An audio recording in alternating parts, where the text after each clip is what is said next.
a child, getting a pet that is your very own is very exciting and it's a really great memory. However, there are some pets that are not quite suitable for a first-time pet owner. So tell me, Dr. Richard Thomas, what are some pets to avoid? Because we did the pets before that you should have, like that are good first pets, but now you mentioned snakes are ones to avoid. What else should we avoid? We can go further into snakes. Yeah, starting with snakes, I guess. Reptiles, probably a good one to avoid the first time. For starters, they can live a really long time. So some turtles can live for over 100 years.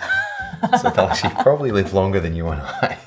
You know, if we were to get one now, almost definitely that turtle is going to outlive us. It's a lifelong commitment, okay? Wow. But they just require very specialized husbandry, right? So, most reptiles, you need a temperature-controlled tank, and you need to control their humidity. They need a very specialized diet. They need to pay very close attention to, volumes and feeding times and feeding regimens. And so you kind of got this pet that's going to live a really, really long time, longer than us, and for that entire period of time is going to require a lot of care. And don't get me wrong, they're really, really cool. And I think kind of some of their reward is that they're so challenging to look after. And obviously, the variety of what you can get in the reptile world is just, they're stunning creatures, but huge commitments and definitely not a good first pet. I can't even feed my kids on time. There you go. Having to feed a pet on time. Absolutely, that's it. So I guess with reptiles, next one would be high drive dogs. So very active dogs. That's probably the most common, let's say, pet mistake we see being made. At least a couple of times every week, we're having clients come in and they've seen this beautiful Kelpie for sale and they've picked up the Kelpie. Now this Kelpie is genetically geared to, be continually engaged all day, working, running, problem solving, listening to commands, reading body language, getting positive reinforcement. They're literally bred for that. And then we get this dog who's meant to be doing that, and we put them in a little backyard and we go to work. And then what do these guys do? They stress out, they dig, they pull the clothes off the line, they pull the plants out and tear them to shreds, and they escape and they bark all the time. And so, these high drive dogs, I think if we're going to get one, we have to be in a position where we can offer them that continual engagement and continual exercise. They can be very challenging dogs to look after. So it's totally fine to get a big lazy dog or a little lazy dog, as your first pet, because then if you've got more time later on and you decide you really like training and you're good with walking and training and doing all this work all the time, okay, then we can graduate that up. So. Is there any other pets, like the dogs? Any other dogs to avoid? Yeah, so Kelpie is going to be your big one. Some cattle dogs can be quite high drive. Shepherds, okay, so your Belgian Malinois, your German Shepherds. Some dogs, such as say Maremas, are very independent and don't really care about people that much. And again, that's why breeding selection, because we want them to be just down the paddock guarding the sheep kind of thing. Yep. That would be your top breeds. Yeah. What other pets? So other pets that wouldn't be a good idea as a first pet, maybe tropical fish. Okay. Be a good one. Saltwater or even freshwater. Just similar to the reptiles, they just require their environment be kept within a fairly narrow range of numerous criteria for them to be healthy. It can be pretty hard to get that, So for fish, we're monitoring, let's say, the acid levels and other things called like nitrates and nitrites and hardness levels, and then you need to get a community that's very. You want fish that get along with each other as well, so you sort of need to design the ideal community kind of thing. So fish are really cool, and I'm a huge fan of fish, but they are quite demanding as well. So it's not like goldfish where you just kind of put them in a tank and they're fairly robust. Most tropical fish require a fair bit of care, to keep them alive and healthy. So after tropical fish, we look at hermit crabs. The reason being is that most hermit crabs just die in captivity.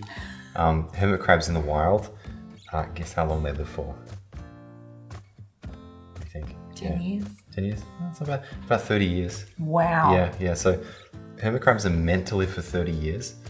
Most people who get a hermit crab, they last for like 6 months if you're lucky. And it's because they actually require really specialized care. So I think from an ethical perspective, I wouldn't recommend hermit crabs unless you're, cool for caring for crustacea, because otherwise most of them are just going to die a slow death in captivity. It's kind of sad. So after the hermit crab, I guess another pet to avoid would be very intelligent birds, and a lot of, almost the majority of birds are quite intelligent. So things like, especially your parrot group, are incredibly smart. So, parrots can normally make tools, they can modify tools, they can solve multi-step puzzles. Like in the wild, they're, scavenging, foraging for food all day, they're flying over huge distances, and they're engaging in very complex social behavior, and that they really need a lot of care, a lot of space, a lot of socialization, a lot of activities to keep them engaged for them to be happy. Otherwise they stress out. And it's kind of sad, but we have some patients that there doesn't seem to be any practical alternative other than for us to have them on medications to keep them relaxed, because they're so stressed out at just being captive. Yeah. And so I think you need to be able to offer the space, have a huge aviary. And I'm not talking like a little cage, but we're talking like hundreds of square meters of aviary kind of thing. Have a good paired bonded, pair. You need to be able to offer a lot of these things for them to be happy and comfortable. So. And they live for ages. Some of them, again, over 100 years, some of them as well. So huge commitments, keep that in mind. Any other pets that we should avoid? They'd be the ones? The top 5 offenders, let's say. Wow. Yeah. So why? Not to talk you out of them, but just know what you're getting into. Stop. Yeah, sure. Don't get one, all right? Well, get one if you're prepared, absolutely dedicated. You know what you're getting yourself into. Just make sure it's an informed decision. Don't think you can just get a parrot and stuff them in a cage and they'll be happy. It's not going to work out like that. You can't just get a huge fish tank and again shove some fish in there and they'll be okay. It's just not going to be that simple. So just know what you're getting into. I hope you've turned off a few people watching right now from getting that pet. Get something a little bit more you. Yeah, well, I'd encourage you to get something easy first. Yep. And then work up from there. Work up. Totally okay. If you want 100, you want a turtle for the next 100 years, then get one after that. Yeah, sure. But try a goldfish first and keep start with a goldfish. Yeah. Totally. So, when would it be suitable to get one of these animals as a pet, though, if you were going to get one? Look, I think any of the ones we've just discussed, I would get it as an adult. Yep. Because I think they're a lifelong commitment.